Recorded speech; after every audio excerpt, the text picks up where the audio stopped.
नारद जी ने कहा, युधिष्ठिर, अजन्मा भक्ति ही समस्त धर्मों के मूल कारण है। उन नारायण भगवान को नमस्कार कर करके उन्हीं के मुख से सुने हुए सनातन धर्म का मैं वर्णन करता हूँ।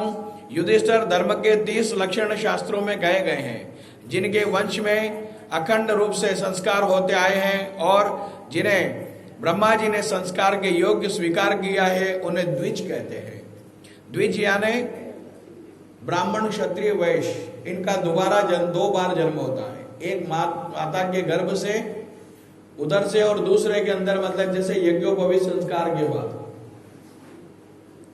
अध्ययन, अध्यापन, दान लेना, दान देना, विद्या पढ़ना, विद्या पढ़ाना, यज्ञ करना और यज्ञ कराना, यह 6 कर्म ब्राह्मण के बतलाए गए। शम, दम, तप, शौच, संतोष, क्षमा, सरलता, ज्ञान, दया, भगवत परायणा और सत्य, ये ब्राह्मण के लक्षण है।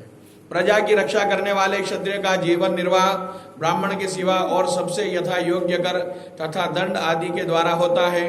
युद्ध में उत्साह, वीरता, धीरता, तेजस्विता, त्याग, मनोजय, क्षमा, ब्राह्मणों के प्रति भक्ति, अनुग्रह और प्रजा की रक्षा करना, ये क्षत्रिय के लक्षण है। वैश्य को गौरक्षा, कृषि एवं व्यापार के द्वारा अपनी जीविका चलानी चाहिए। देवता, गुरु और भगवान के प्रति दृढ़ भक्ति रख करके अर्थ, धर्म और काम, इन दोनों पुरुषार्थों की रक्षा करना।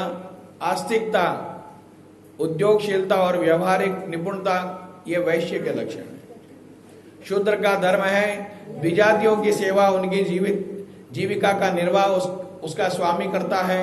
उच्च वर्णों के सामने विनम्र रहना, पवित्रता, स्वामी की निष्कपट सेवा, वैदिक मंत्रों से रहित यज्ञ, चोरी न करना, सत्य तथा गौ ब्राह्मणों की रक्षा करना, ये शूद्र के लक्षण है।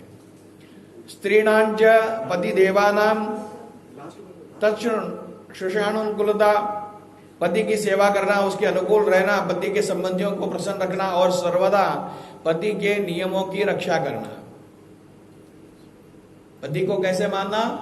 पतिर्ब्रह्मा पतिर्विष्णु पतिर्देवो महेश्वर पतिर्साक्षात् परब्रह्म तस्मै श्री पते नमः। इस प्रकार से पति की पूजा करना।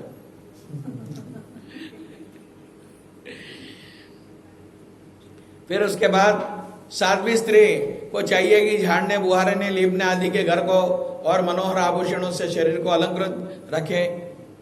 विनय, इंद्रिय संयम, सत्य एवं प्रिय वचनों से प्रेम पूर्वक पतिदेव की सेवा करे। जो कुछ मिल जावे उसी में संतुष्ट रहे, अपने कर्तव्यों में सावधान रहे।